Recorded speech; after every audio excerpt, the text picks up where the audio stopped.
Tous, bienvenue à ce webinaire du CTBM.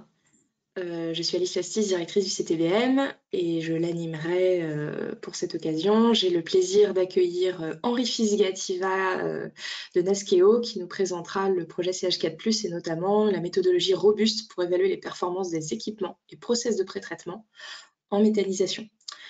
Je vais commencer par présenter le CTBM. Henri, si tu peux passer la planche, s'il te plaît, merci. C'est donc le Centre technique national du biogaz et de la méthanisation, qui est une structure associative qui rassemble les centres de recherche sur la méthanisation en France. Donc, comme vous pouvez le voir, nous sommes placés dans pratiquement toutes les régions de France, avec des laboratoires, notamment publics mais pas que, rattachés à l'INRAE, à des universités, à des INSA et des structures d'entreprises ou d'associations de droit privé. Nous organisons la diffusion de connaissances à travers ces webinaires, donc nous en faisons en général 5 par an, et également à travers le site internet infometa.org, que vous pouvez consulter pour trouver des fiches thématiques sur les différents aspects de la méthanisation et de ses impacts sur l'environnement, l'agronomie, le système énergétique. Nous organisons également les journées recherche-innovation. Les dernières ont eu lieu en mars 2024 à Pau. Sur notre site internet également, vous pouvez retrouver toujours les supports des différentes interventions et une synthèse rédigée qui permet de cerner quels sujets ont été traités dans les différentes interventions. Et j'anime également au sein de la filière biogaz méthanisation des groupes de travail sur la valorisation du CO2, sur les formations et sur les émissions fugitives des sites de méthanisation. Nous faisons partie donc du club biogaz de la T2E, interprofession de la filière méthanisation. Nous sommes basés à La Défense et nous avons le soutien financier de l'ADEME depuis nos débuts en 2019. Sur ce, je vais passer la parole à Henri Fisgativa, qui est docteur en chimie et ingénieur coordinateur R&D au sein du bureau d'études Nasqueo. Je vais te parler de CH4+. À toi, Henri. Bonjour, merci Alice beaucoup pour la présentation et pour l'invitation pour présenter en avance nos travaux R&D au sein de ce webinaire. Donc, comme dit par Alice, je vais présenter la méthodologie robuste pour pouvoir faire des tests des pré-traitements dans des sites de méthanisation à niveau industriel directement. Donc, pour cela, je vous propose de faire déjà une présentation de notre groupe KEON. On connaît surtout Nasqueo, mais je voudrais présenter aussi notre groupe. Les contextes du projet CH4+, et pourquoi on a eu besoin de développer une méthodologie robuste dans ce projet. Et après, je vous fais une description de la méthodologie avec les différentes étapes qu'on propose de suivre. Et pour finir, je vous montrerai un exemple d'application de cette méthodologie dans le cadre d'un de nos tests sur le projet CH4+, en donnant l'exemple des résultats sans donner un nom spécifique sur la technologie qui a été utilisée. Donc, pour commencer, je vous présente du coup le groupe KEON. Donc, le groupe KEON, nous sommes une entreprise, du coup, on a déjà bientôt 20 ans d'expérience dans les domaines. Le groupe KEON, il naît de Nasqueo Environnement, qui a été fondé en 2005 par des ingénieurs passionnés de la filière. L'idée, c'est de pouvoir valoriser les déchets, d'avoir un impact sur la transition énergétique, agronomique, avec la production de biogaz. Du coup, on croit à cette technologie pour pouvoir améliorer nos performances énergétiques. Et du coup, depuis le début, Nasqueo a été très impliqué sur des solutions innovantes, sur des solutions appliquées au terrain avec de la méthanisation. Par exemple, Nasqueo a vraiment démarré avec il était adossé à l'INRAE Narbonne pour développer une cuve de méthanisation, une cuve d'incorporation qui permettait d'ajouter des solides dans des cubes liquides, qui à l'époque, c'était pas simple, c'était pas facile. Donc, ça nous a permis de commencer à démarrer cette activité.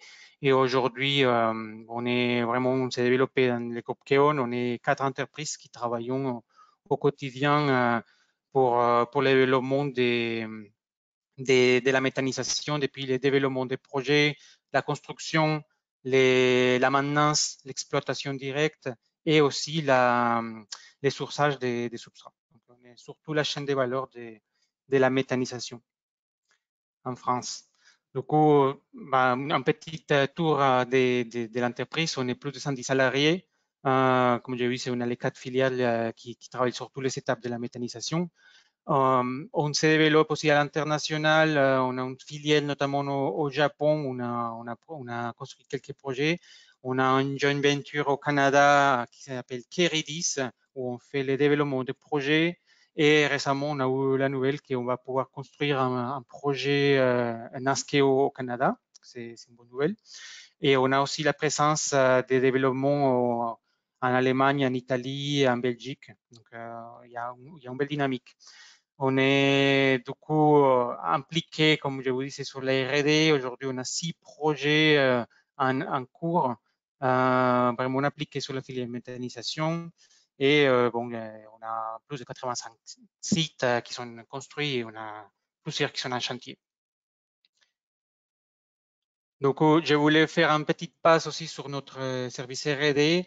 On travaille vraiment jour à jour pour faire que la filière méthanisation soit de plus en plus optimale, plus durable. Donc, notre équipe R&D, on travaille sur plusieurs axes. Donc, on a identifié 3 axes principaux d'optimisation. C'est l'optimisation de l'incorporation, c'est un point critique des sites de méthanisation, de l'incorporation. Il faut que les substrats puissent rentrer sans problème sur les unités. On travaille sur l'optimisation électrique, la consommation électrique, étant donné les verses pompes, l'épuration, l'agitation. On a une consommation électrique des sites qu'il faut optimiser. Donc, on travaille notamment sur l'intégration de l'intelligence artificielle, sur le pilotage des équipements et le suivi des consommations pour mieux consommer au meilleur moment et réduire des consommations à des moments où l'énergie est plus chère. Et on a pour finir, on a un projet en cours que c'est le projet CH4+, dont je vais parler un peu plus en détail. C'est pour optimiser la production de gaz à partir du même substrat. Donc, on cherche avec un même substrat, à augmenter la production de gaz et ça permet une optimisation de nos projets de méthanisation.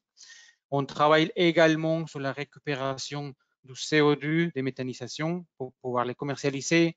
On intègre sur les sites de méthanisation des systèmes de photovoltaïque, dont les projets d'optimisation électrique aussi nous permettent de mieux consommer au moment qu'il y a plus d'électricité solaire. Et on a aussi travaillé sur des projets de déconditionnement des biodéchets pour mieux utiliser les déchets ménagers des grandes surfaces alimentaires. Et on travaille aussi sur l'optimisation thermique avec l'hygiénisation des substrats. Donc voilà, ça c'est vraiment un panel de tous les différents projets qu'on travaille avec les services innovation R&D chez Nasqueo. Donc, je passe à vous présenter du coup les contextes du projet CH4+. Donc, un des leviers qui a été identifié pour plus rapidement et mieux optimiser les coûts des productions de biogaz des installations de méthanisation, ça a été du coup de maximiser le potentiel des méthanes qui est produit par des substrats. Ça a été estimé qu'on pourrait réduire de 7 à 9 euros les mégawattheures à un délai assez court de 3 à 5 ans. Donc ça, c'est un levier qui est utile et important à développer car on a une demande assez forte des pouvoirs publics pour réduire les coûts des méthanes et pour rendre la filière beaucoup plus rentable. Aujourd'hui, on est à 83 euros les mégawattheures environ. L'idée, c'est si on peut aller chercher la réduction sur cette coût avec cette technologie d'optimisation des potentiels. Donc, si on a plus de méthane qui est produit avec un même substrat, la rentabilité va augmenter sur les sites. Il y a aussi des autres avantages, comme par exemple, avec ces types de traitements qu'on pourrait utiliser pour augmenter le potentiel, il y a aussi des possibles réductions de viscosité qui amélioreraient les procès de digestion, les pompages, l'agitation, et du coup, on aurait des réductions des coûts d'exploitation en même temps. Il y a un double intérêt sur le développement de ce type de technologie.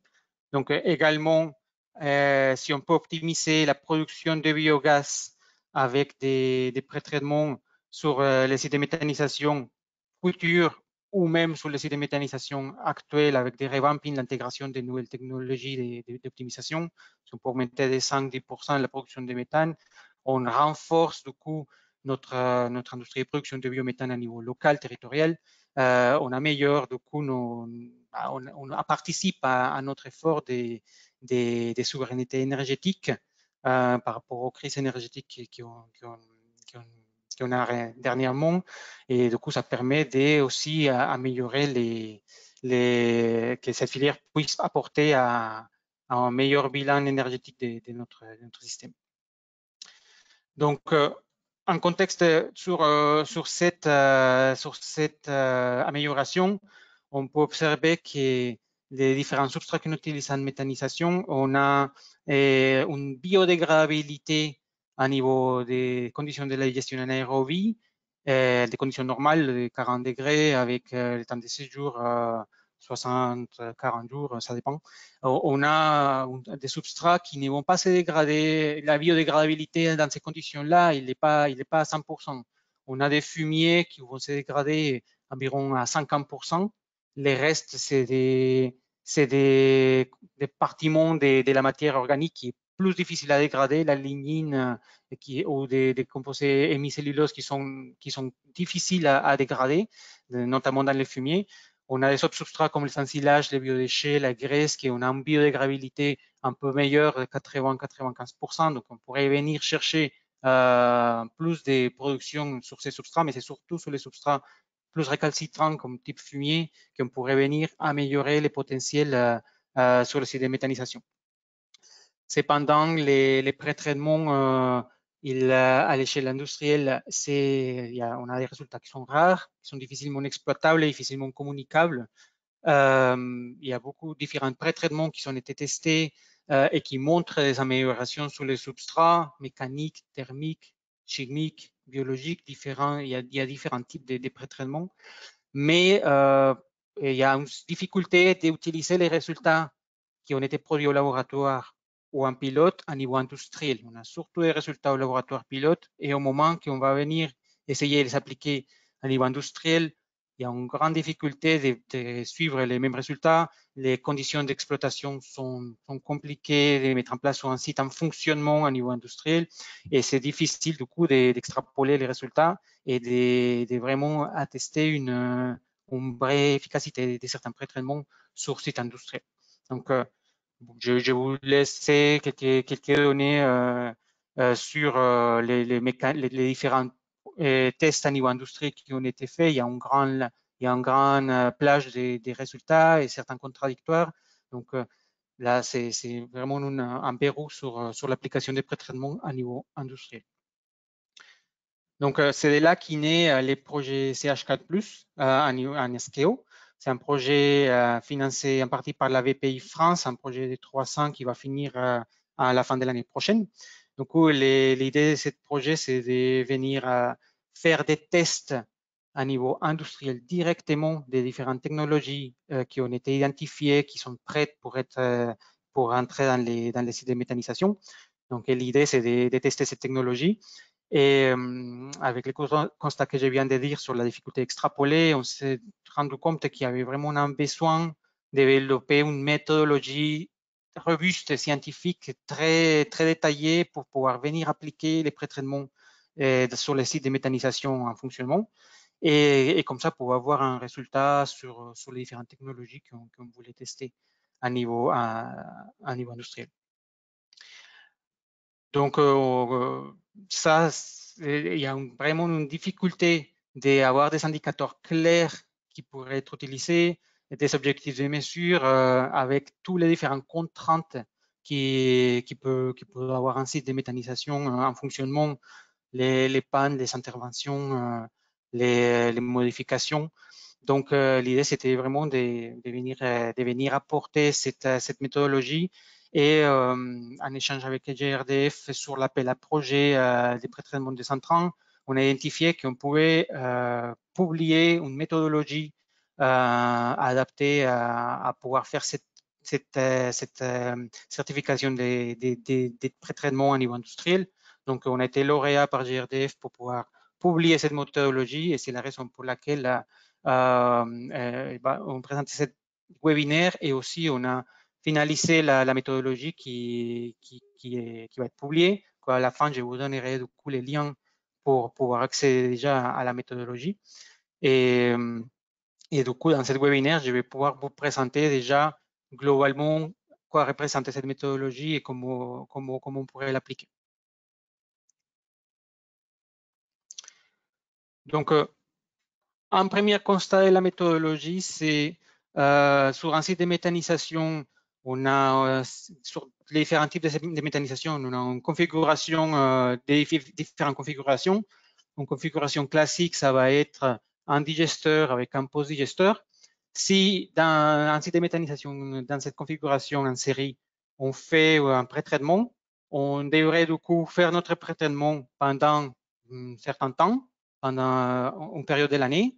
Et si on veut comparer avec une période sans pré-traitement, il faut qu'on regarde une autre période de l'année. Et du coup, ça représente beaucoup de modifications entre les deux périodes, des modifications des entrants, des modifications des conditions, qui va faire que c'est assez compliqué de pouvoir identifier un impact réel de notre pré-traitement qu'on a testé à un moment et à un autre. Donc, les premiers constats qu'on a vus, c'est qu'il fallait qu'on travaille sur une configuration en parallèle.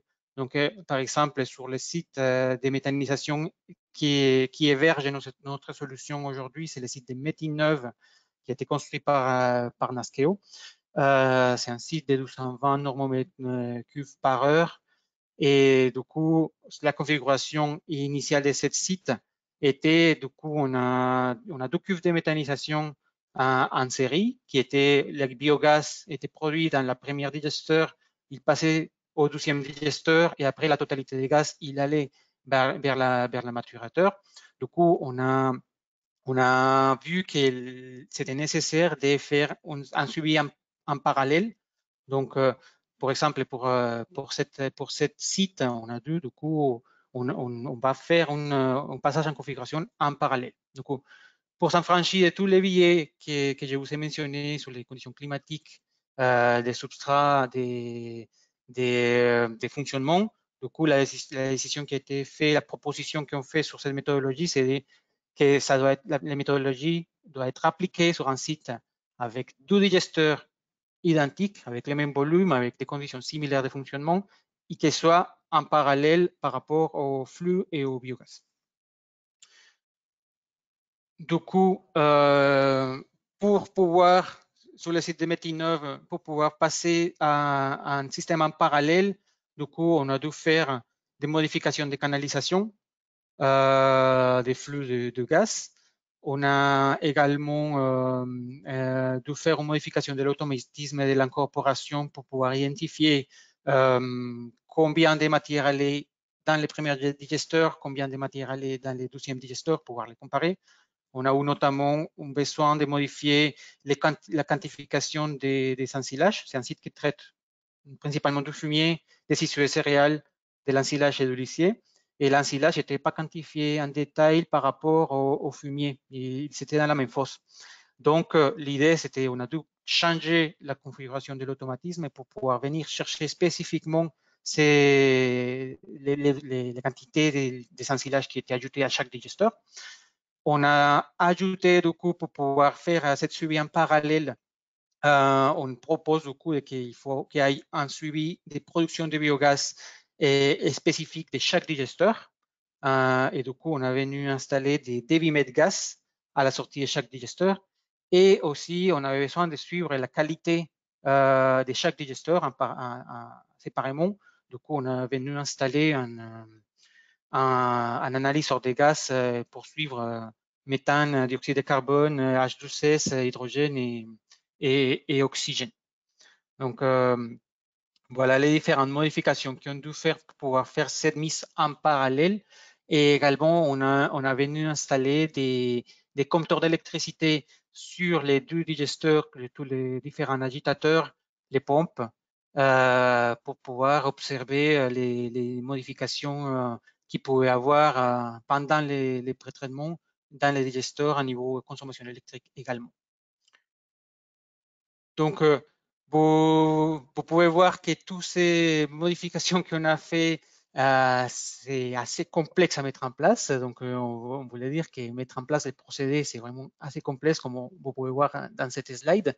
Il y a vraiment beaucoup de détails et des modifications à un assez grand niveau dans un site de méthanisation en fonctionnement, des canalisations de grande taille, des arrêts qu'il faut prévoir, des productions. Donc, voilà, c'est quelque chose qui est assez complexe à mettre en place et qu'on a réussi à mettre en place. Donc, par la suite, des modifications nécessaires pour pouvoir faire des suivis de pré-traitement sur le site des méthanisations. On a du coup fait une conception d'un conteneur pilote avec les différentes technologies à tester. Par rapport à cette technologie, on a décidé de ne pas les mettre en pré-traitement directement sur les substrats, mais on va venir attaquer la partie flottante du digesteur, du coup la couche supérieure d'environ 1 mètre en dessous du niveau du digesteur, pour pouvoir venir traiter les substrats qui sont récalcitrants, qui sont en flottation, du coup moins bien dégradés. Et du coup, c'est par rapport aux différentes technologies qu'on a sélectionnées. Du coup, ça permettrait d'augmenter les potentiels de cette fraction qui sont moins bien dégradés. Et pour cela, on a dû du coup installer les conteneurs et on a dû faire un carottage en charge. Les gesteurs étaient en fonctionnement. On vient faire un trou en hauteur pour pouvoir prendre la matière de la cuve, venir la traiter dans notre pilote et venir la relarguer après à nouveau dans le même digesteur. C'est les modifications qui sont faites dans les sites. Après, il y a toute l'installation du pilote avec la récupération d'eau, la récupération d'électricité. Voilà. Donc, pour dire qu'il y a un lien très étroit aussi qu'il faut avoir avec l'exploitant pour pouvoir mettre en place et les modifications en parallèle et l'installation du pilote. Je passe du coup sur, il y a aussi une grande partie nécessaire de suivi expérimental. On propose du coup une certaine quantité de paramètres à suivre pendant la mise en place des tests. Donc, on a estimé que c'était nécessaire de se caler au temps de fonctionnement d'un test en pilote ou en laboratoire, qui c'est normalement des 3 temps 16 jours de fonctionnement. Sur un site de méthanisation, ça reste assez complexe de suivre un test sur un temps aussi long. Mais du coup, on a préconisé de faire un suivi d'au moins 12 temps 16 jours et suivre les résultats d'impact des pré-traitements à partir de ces 12 temps 16 jours, à la fin de ces 12 temps 16 jours. Ça permet que les pré-traitements ont le temps d'agir sur la totalité de la matière du digesteur. On pourrait voir du coup l'impact de cette pré-traitement. Du coup, on préconise un suivi des différents paramètres de la biologie du digesteur et avec une certaine régularité. Et environ 4 fois par temps séjour, avec un suivi en continu de la composition du gaz, des tonnages intégrés et des fonctionnement de des technologies utilisées.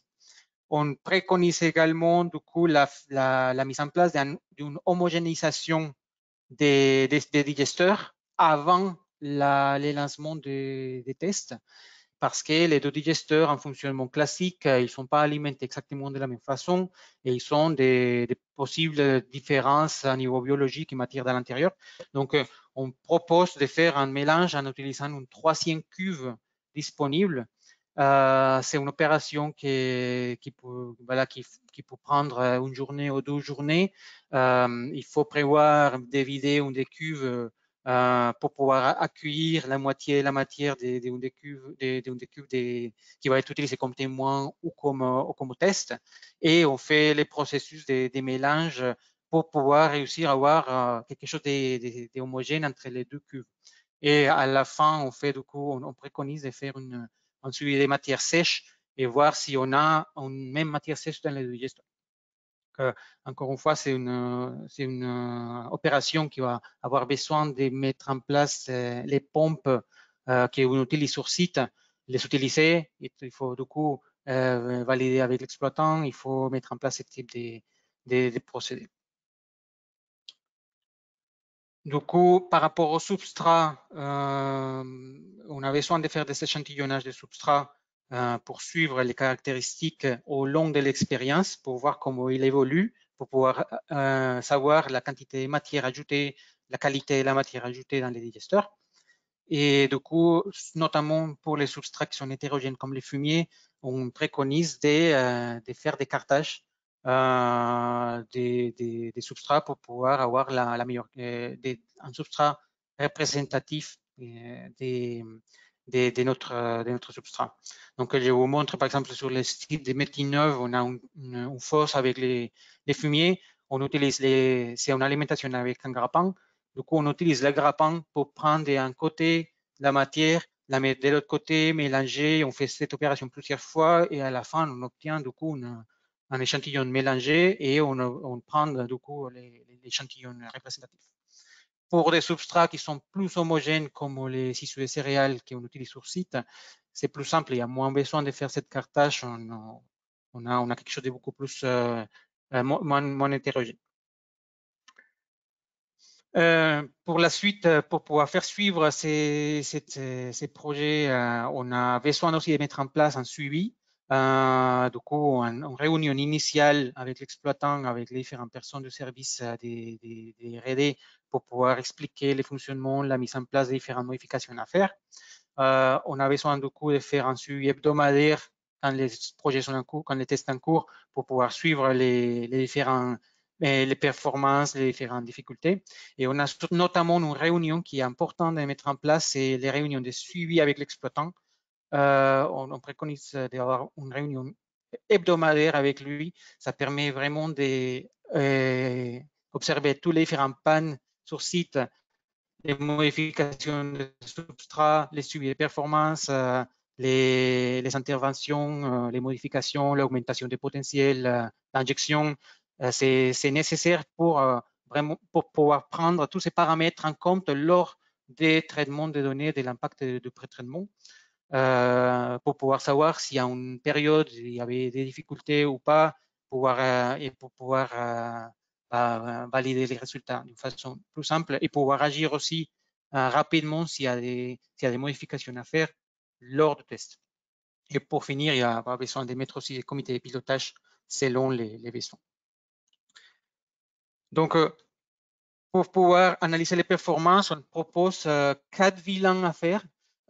Bilan matière des substrats, notamment avec le suivi de la matière sèche, matière volatile, des digesteurs et des substrats, et le suivi de la qualité biologique des digesteurs et de la matière résiduelle, des BMP résiduels des digesteurs. On a un suivi des gaz de production de chaque digesteur, comparer les productions des deux digesteurs, un suivi bilan énergétique et il ne faut pas oublier les bilans économiques à faire, les coûts des OPEX, CAPEX, les coûts récurrents, les coûts d'achat et les retours sur investissement sur ce type de produits par rapport à la production extra des biogaz. Donc, on propose de suivre 3 indicateurs de performance principales. Ça va être l'écart de production réel entre les deux digesteurs, l'écart de consommation électrique des deux digesteurs et les retours de l'investissement de l'application de technologies par rapport à ces deux écarts qui pourraient être pris en compte.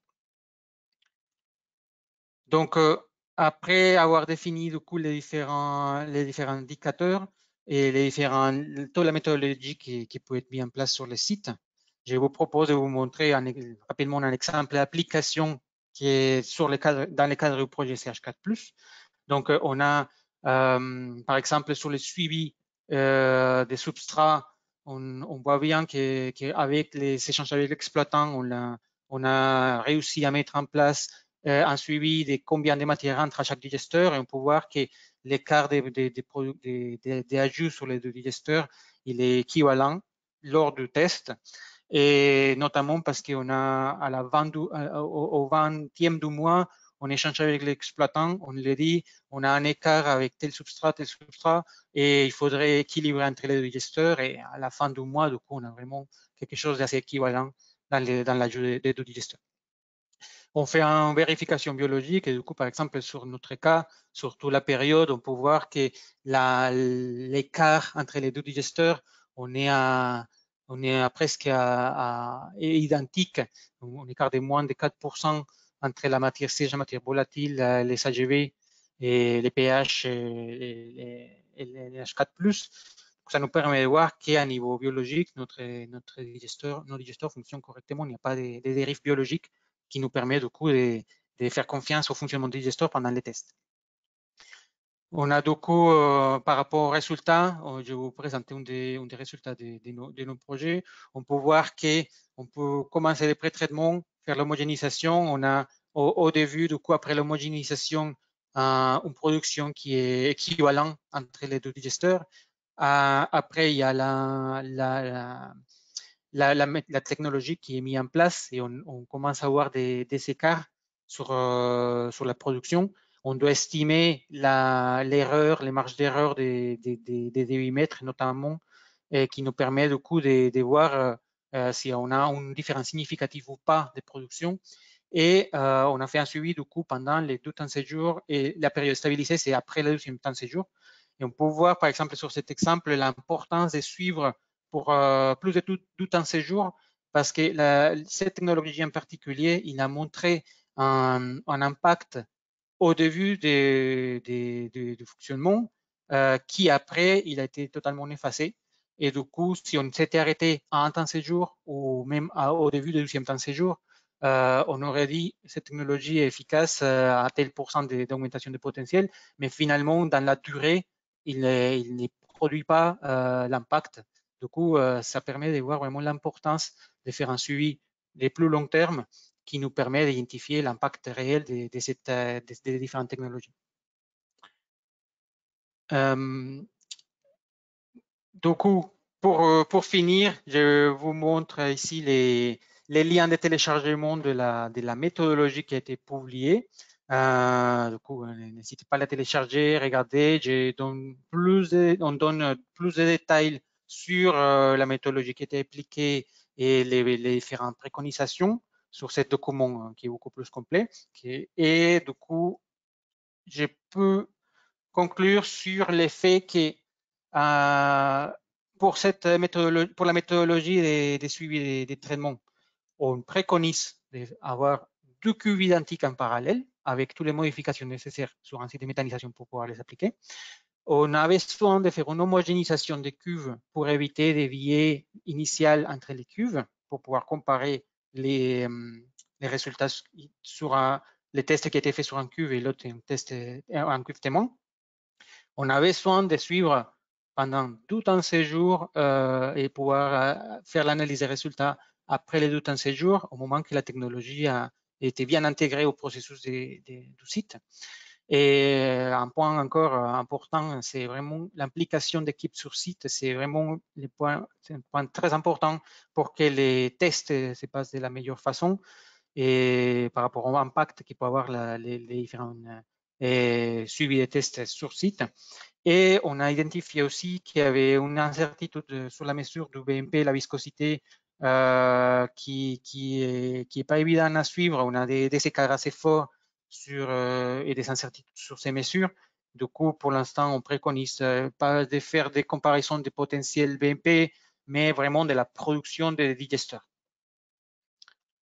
En perspective, du coup, on a aussi une difficulté de suivre la viscosité à niveau industriel sur les digestats. Et on a une difficulté de vraiment voir des résultats sur ce niveau. Donc, pour la suite des études, des travaux, il faudrait trouver une solution fiable de suivre la viscosité. En perspective, c'est que ce site de méthanisation, on a fait une instrumentation et une adaptation assez forte. Donc, sur les sites de méthanisation actuels, il pourrait avoir la possibilité de continuer l'évolution de cette technologie à la suite du projet CH4+. Et on a souhaité du coup faire les partages de connaissances à la filière pour aider à optimiser la certification des performances des pré-traitements pour qu'ils les aider à pénétrer dans les marchés et pouvoir optimiser le potentiel des sites de méthanisation grâce au guide qui a été publié. Donc voilà, je vous remercie de votre attention et j'écoute vos questions.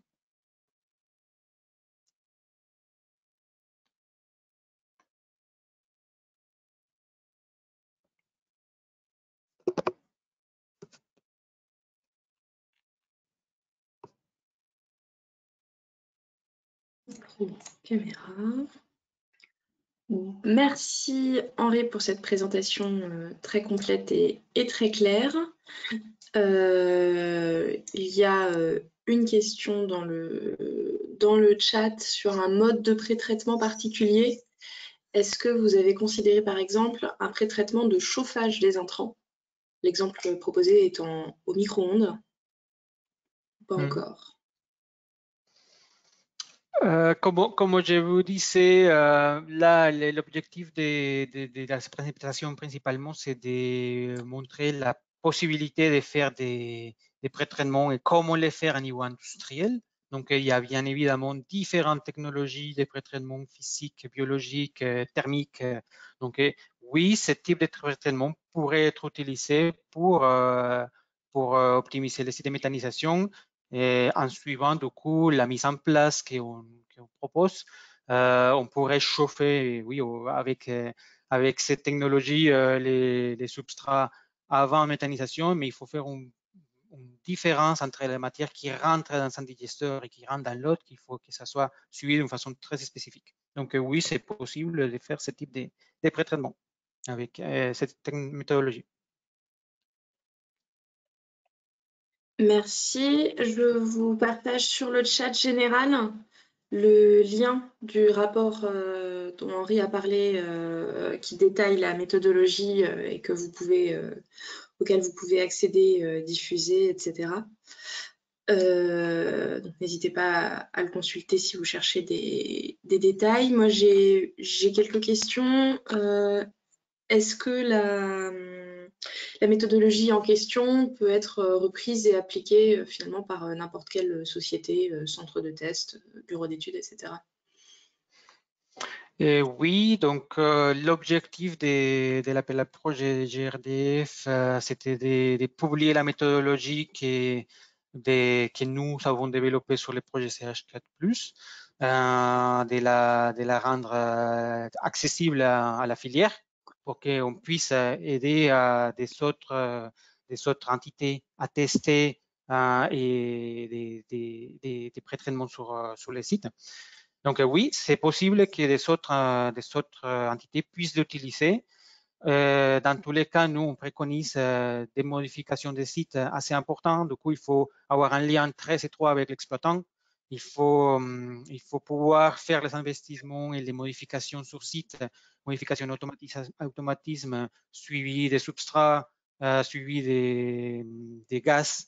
Donc, c'est possible de réaliser, mais il faut mettre en place tous les suivis et la méthodologie et tous les mécanismes nécessaires pour faire cette suivi. Donc oui, c'est possible que quelqu'un d'autre puisse la faire en suivant la publication. Merci. J'ai une question de Marie Thiolin sur le schéma, alors on ne précise pas lequel, mais un des schémas qui représente le dispositif de test. Le digesteur est associé à un module CH4+, donc ce qui veut dire que le pré-traitement concerne une partie seulement des entrants. Pourquoi est-ce que c'est pas directement dans le digesteur? Si je comprends bien, c'est l'effet d'avoir installé les systèmes en récirculation, la question? C'est ce que je comprends. Oui, ouais. Au fait, tous nos entrants, ils vont être ajoutés dans une cuve de mélange mélangé et ils vont venir s'ajouter dans les digesteurs 1 et dans les digesteurs 2 d'une façon égale. Donc, on mélange et on ajoute dans les deux digesteurs. Et ce qu'on a venu faire dans le cadre du projet CH4+, c'est un exemple. Comme j'ai déjà dit, on pourrait les faire les pré-traitements directement sur les substrats et en ajoutant, on différencie celles qui sont ajoutées dans les gesteurs tests et celles qui sont ajoutées dans les gesteurs témoins. Mais du coup, dans notre cas, on est venu chercher à traiter la partie flottante, comme j'ai dit tout à l'heure, la partie flottante qui est dans les digesteurs, qui nous permet d'optimiser les potentiels des substrats qui sont en suspension. Donc, en effet, on ne va pas savoir si on a traité exactement le fumier, l'ensilage directement dans cette partie. On va traiter la partie qui flotte, qui va nous permettre d'optimiser cette partie qui est moins bien dégradée. Donc, on ne va pas faire un pré-traitement direct sur les substrats, mais sur la matière moins dégradée dans les digesteurs, qui va permettre d'améliorer les performances, la viscosité et la production du digesteur selon les pré-traitements. Merci pour cette question, pour cette réponse. On a quelques questions sur la publication des pré-traitements testés, des résultats finalement de l'application de cette méthodologie sur différents pré-traitements. Est-ce que ce sera partagé? Alors, du coup, les 5 technologies qui sont testées, on est en cours de tester, on est à la 3e, il manque 2. En fait, c'est des technologies qu'on cherche à faire des partenariats avec les fournisseurs des différentes technologies et pouvoir les implémenter côté construction NASCEO, les nouveaux sites en construction, ou en revampant, les ajoutant à des sites existants grâce à Sycomore, qui est l'entité qui va travailler sur les modifications des sites de méthanisation. L'idée, c'est d'intégrer cette technologie dans notre parc principalement et dans les sites qui vont être développés, par exemple les parterres green, pour intégrer les solutions directement. Donc, pour l'instant, ces technologies, notre objectif initial du projet, c'est de les tester, de proposer un nouveau produit à nos clients et par la suite, du coup, vous pourrez connaître quelles technologies sont par rapport au catalogue des NASCEO. Mais pour l'instant, c'est pas prévu qu'on fasse un retour des résultats sur spécifiquement les différentes technologies qu'on utilise et notamment les fournisseurs. Donc, c'est pas prévu. On envisage sur certaines technologies peut-être de faire des publics scientifiques, mais pour l'instant, c'est en réflexion. Merci. Justement, dans ce contexte-là, une question de Valérie Pazos. Est-il aujourd'hui possible pour une société de tester ces technologies sur votre installation? Ça revient un peu à la même question de tout à l'heure. Un peu différent, parce que la question, c'est est-ce qu'on peut vous contacter pour demander ce service de test? Ah, d'accord. Pour l'instant, on doit finir la valorisation des données et sortir les produits. Normalement, on l'a testé, du coup, avec notre protocole, on va avoir des résultats de production de ces technologies. Et par la suite, oui, on pourrait venir implémenter les technologies qu'on aurait trouvées efficaces sur des sites de méthanisation. Bien sûr, on peut venir les intégrer sur des autres sites de méthanisation. Donc, Merci. J'ai une question de Bastien Prat. Pourquoi 2 temps et demi de séjour pour évaluer les performances et pas 3 ou 4? alors, du coup, ça c'est plus, on a essayé de transposer les fonctionnements, les tests qu'on peut faire au laboratoire sur un pré-traitement ou sur différentes solutions. Du coup, quand on fait des travaux au laboratoire, on considère qu'après 3 temps de séjour, on a renouvelé la totalité de notre réacteur. Normalement, c'est STR, des infiniment mélangés quand on fait des tests au laboratoire. Donc, l'idée, c'est de se rapprocher au maximum à notre fonctionnement au laboratoire. Donc, si on fait plus de 300 séjours déjà, ça va être très compliqué à suivre les différentes modifications. Ça va être assez complexe à vraiment observer la façon comment ça fonctionne, les pré-traitements. Donc, on a décidé, dans la réalité, dans la pratique, déjà, tout temps de séjour, ça reste assez long et assez complexe. Par exemple, si on a un site que les temps de séjour, c'est des 60 jours, ça nous fait du coup, ça nous fait 120 jours. Du coup, on doit réussir à mettre en place la technologie pendant 4 mois sans qu'il y ait des soucis particuliers pour pouvoir voir l'impact direct de la technologie. C'est assez, par rapport à cette méthanisation, c'est assez complexe. Donc, plus de temps de séjour, ça nous semblait assez compliqué à faire. Donc, on a décidé de faire du temps de séjour. Et à ce moment-là, on estime que le réacteur industriel, il est stabilisé. Et du coup, c'est pendant ces derniers temps de séjour qu'on peut faire la valorisation des données avec un système stabilisé. Donc, voilà l'explication de pourquoi on fait cette suivi après les 2 temps de séjour. Mais du coup, comment est-ce qu'on peut expliquer que la technologie mise en place soit moins performante sur cette dernière partie après 2 temps de séjour? Après, ça, c'est plus spécifique à la technologie qu'on a mis en place.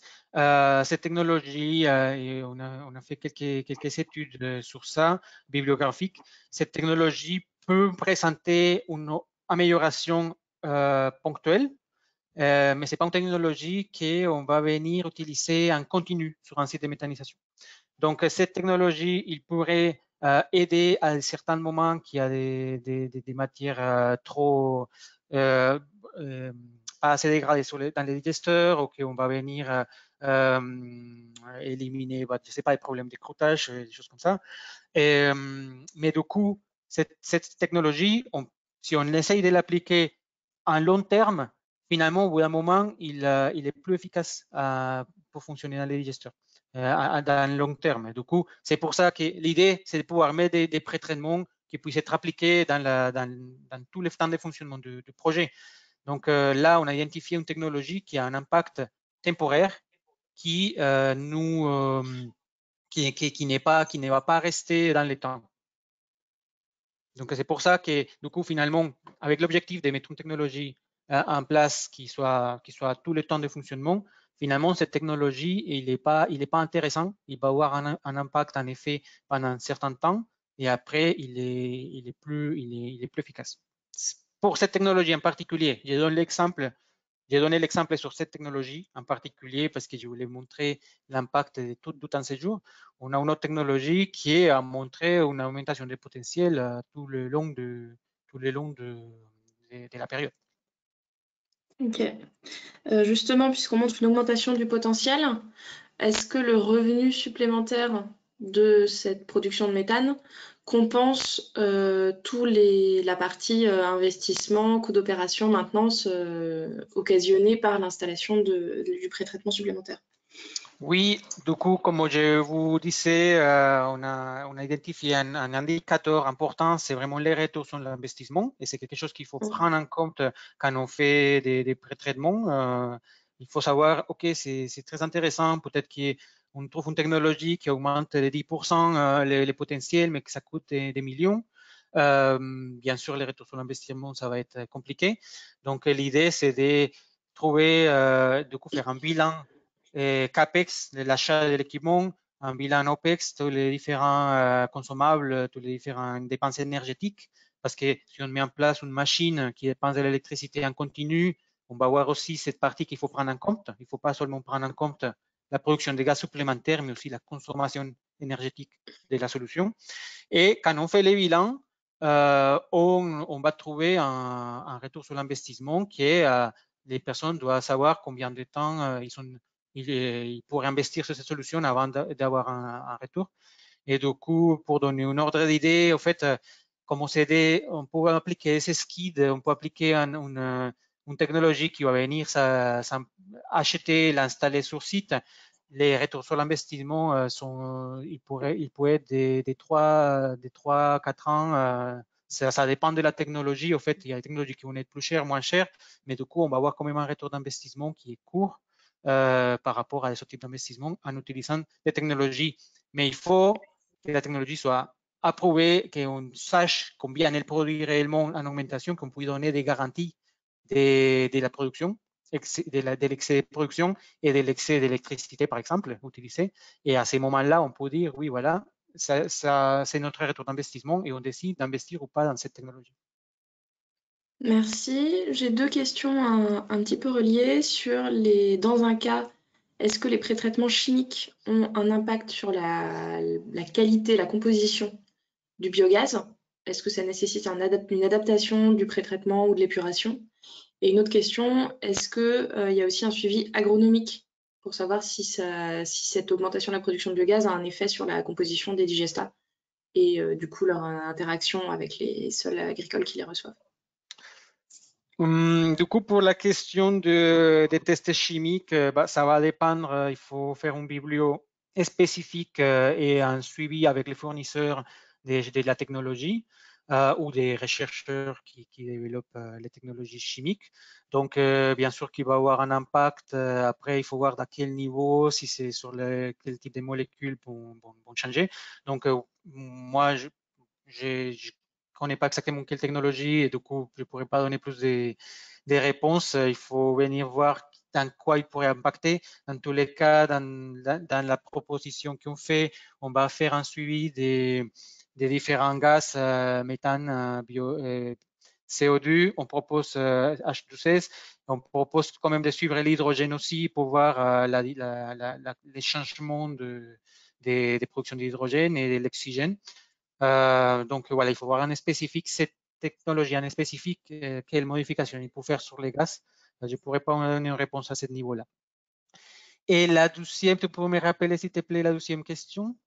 Le suivi agronomique, donc la question de la Oui, composition du digestat, notamment si l'idée étant derrière, si on fait plus de biogaz, on enlève plus de carbone du digestat, donc est-ce que ça a un effet sur les parcelles? en effet, c'est une question qu'on s'est posée aussi, étant donné l'objectif du projet CH4+, c'est principalement la production, l'augmentation des performances des sites à niveau énergétique et biogaz principalement. Et on a regardé les côtés digestat et ça a été assez complexe de mettre en place sur cette méthodologie parce que c'est des tests qui vont prendre beaucoup plus longtemps, qui vont être à plus long terme. Du coup, ce qu'on a décidé de faire, c'est d'ajouter une analyse des cycles de vie des différentes technologies traitées. Donc, on va voir avec ISO, conditions de digesteur avec pré-traitement et sans pré-traitement. Et on va aussi essayer de regarder à niveau agronomique avec des simulations des ACV s'il y a un impact. Mais dans notre suivi, on n'a pas mis en place un suivi spécifique de digestat pour voir les modifications de la matière organique disponible, le carbone organique dans les substrats. On fait quand même un suivi des NASH4+, par exemple. Jusqu'à présent, on n'a pas eu de modification des NASH4+ de digestat après pré-traitement. Donc, voilà. Il faut se rappeler, il faut aussi savoir que nous, les différentes technologies qu'on applique, c'est des technologies qui vont traiter un certain pourcentage de digesteurs par jour, pas la totalité. Du coup, il n'y a pas toute la totalité des digesteurs qui est traitée en même temps. Du coup, les modifications de digestat n'est pas, de mon point de vue, il n'est pas si fort. Mais on l'a pas testé, on n'a pas un suivi aujourd'hui. Merci. Et du coup, oui, c'est une question sur est-ce que dans vos outils sur le retour sur investissement, vous prenez en compte le total cost of ownership? Donc, je ne sais pas si c'est un peu ce que tu avais dit sur le fait de prendre le CAPEX et l'OPEX ou si c'est plus complexe. Du coup, dans notre bilan économique, on fait vraiment un bilan OPEX, CAPEX, les bénéfices du potentiel. Du coup, on intègre les coûts de méthane qui, qui va être épuré. En fait, si on produit plus de gaz, il va y avoir plus de méthane à épurer et du coup, on va augmenter aussi les taux de fonctionnement de l'épurateur. Oui, donc ça, c'est une chose qu'il faut aussi réfléchir et aussi mettre en compte dans les calculs, parce que voilà, si on a plus de gaz, l'épurateur va fonctionner plus aussi. Donc, il faut prendre en compte ça aussi. Et aussi, on a imaginé de mettre en place, de comparer aussi la substitution du potentiel entrant, c'est-à-dire si on produit plus de gaz, à la place de dire je vais produire plus et du coup je vais augmenter la quantité de gaz que j'injecte, je vais produire la même quantité mais je vais avoir moins de substrat ajouté. Donc ça, on le met en compte aussi dans les bilans économiques. Donc je ne connais pas exactement les termes que tu as dit, mais là, je donne plus de détails que les bilans économiques qu'on fait. Merci beaucoup, Henri. Je crois qu'on arrive au bout des questions qui sont affichées. On arrive également au bout du temps imparti pour ce webinaire. Donc, je vous remercie tous et je remercie évidemment Henri pour ce projet et cette intervention très claire. On parle de l'optimisation du taux de CH4 suivi. Bah oui, puisque c'est parti ça fait partie des mesures qui sont affichées sur le. Alors, si directement, peut-être par marque. Production biogaz. Sur quantité et qualité du biogaz mesuré dans les cuves. Donc, quand on dit qualité du biogaz, en général, on considère la composition CO2, CH4 et éventuellement la place de différentes impuretés, mais c'est pas le sujet aujourd'hui.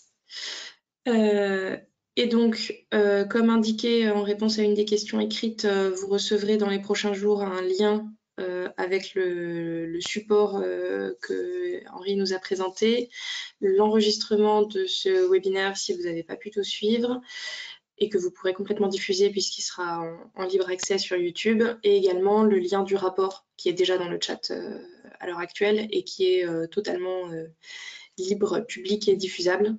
Donc, n'hésitez pas à le consulter, le partager. Je pense que si vous souhaitez contacter Henri, il doit pouvoir vous mettre son adresse mail, si je crois qu'elle est quelque part dans les planches, mais si elle n'est pas encore, il faudra la rajouter. Et voilà, elle est là. On peut même le contacter par téléphone. Waouh, quel luxe. Donc, notamment, si vous avez des questions pour soumettre des technologies aux essais de Neskeo, si vous souhaitez monter des partenariats, vous pouvez vous adresser à lui. Et pour le prochain webinaire du CTBM, qui sera le 20e depuis qu'on a commencé en 2020, il portera sur Fertidige. Donc on change complètement de sujet, on part sur les digestats, quelles sont leurs caractéristiques et comment optimiser leur utilisation. Ce sera le 14 juin, un vendredi également, à 11h. Non, un lundi justement cette fois-ci, un lundi à 11h. Donc vous trouvez les informations sur notre site internet et normalement dans le lien qui vous sera envoyé avec les informations concernant ce webinaire, si vous pourrez aussi vous inscrire au prochain si ce n'est pas encore fait. Merci à tous. Au revoir. Merci beaucoup. Au revoir.